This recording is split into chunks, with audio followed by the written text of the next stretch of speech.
Good morning.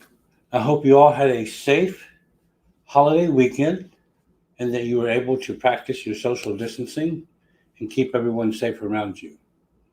In Texas, I've often heard that people believe you cannot change child support but once every 3 years. In today's video, I'll be discussing what circumstances allow you to ask for modification in child support.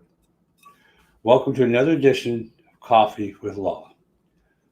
My name is Benjamin Sanchez, and I'm an attorney in Houston, Texas.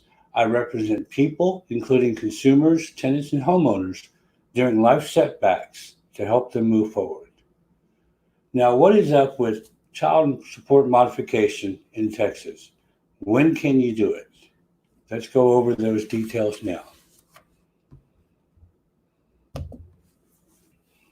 Today's video, I'm going to be going through this document to discuss the various times when you can ask for child support modification. So let's start right away.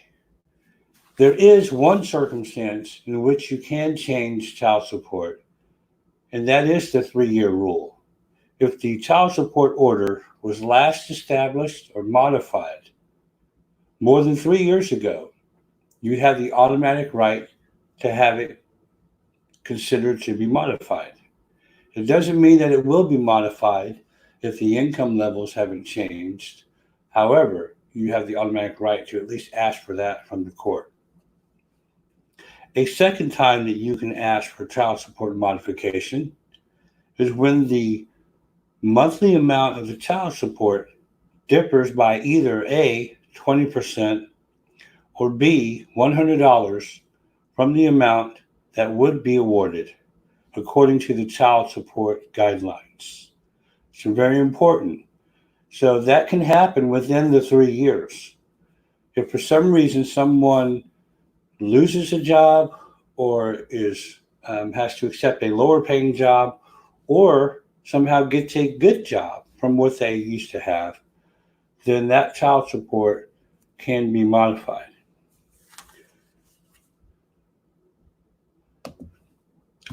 Just so we're clear, when we're talking about child support modification, we're not talking about just the person who's receiving the child support.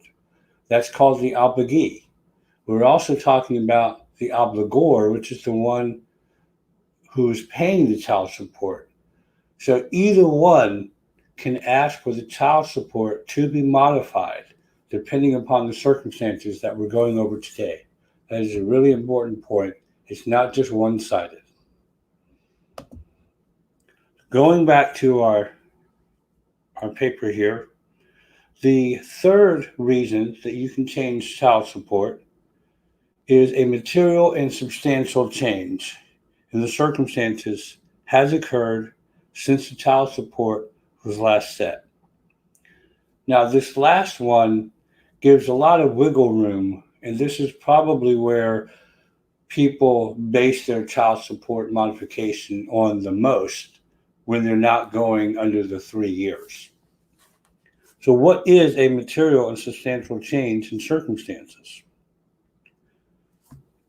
That term is used many times in the Texas Family Code. However, when it comes to child support modification, this is what we're talking about.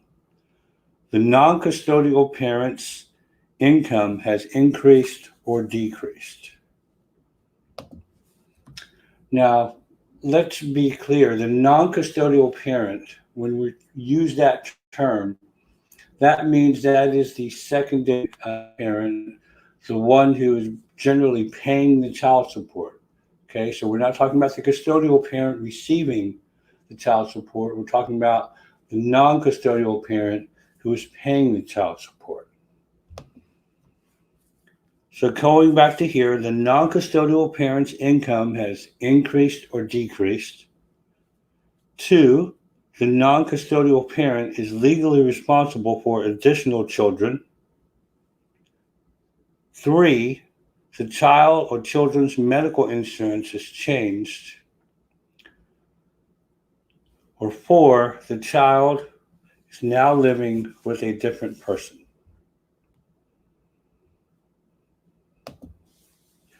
So let's go over that just a little bit more detail.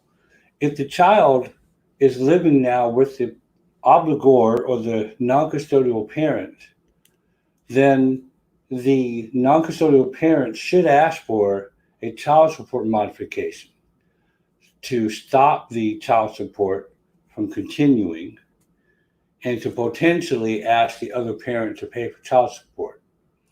The good thing is that when you file a child support modification, no matter how long it takes for the court to hear that modification and to have a trial on that request, the request goes retroactive to the date you file.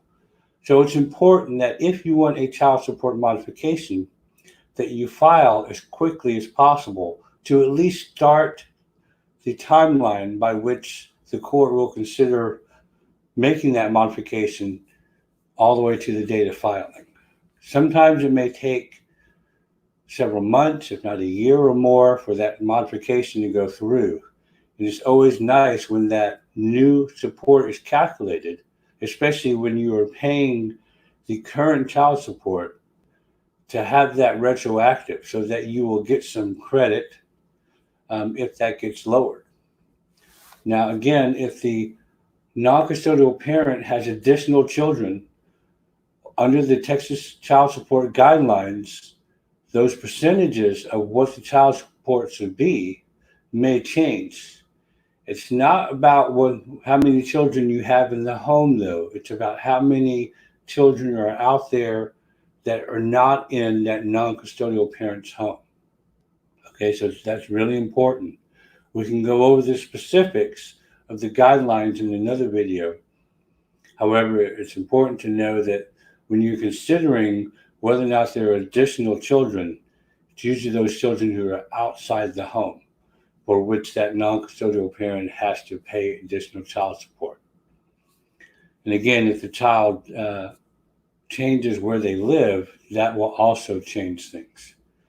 One that we don't think of much is when the child's insurance coverage changes. Sometimes that's a big deal, especially when someone loses or gains a job. So the insurance coverage may be tied to employment, and therefore, if the insurance is started or lost because of a change in employment, that is another reason to change child support. And then lastly, that material and substantial change may include an increase or decrease in a parent's income, in that parent's income. Now, how is that different than the other one where we said it had to change by 20% or $100? Remember, in that particular circumstance, we're not talking about the income itself. We're talking about what the child support would be under that parent's income. So if the child support amount would change by 20% or $100 per month, then that is another reason. So these are some things that you should be aware of when you're thinking about child support and whether or not to modify it. When you go to an attorney, it's best to have that information available so that when you have a discussion with that attorney about whether or not you can change child support, that attorney will have the necessary information to give you guidance on that. I hope this has been helpful. I wish you a great week. Stay safe. Have a good day. Bye-bye.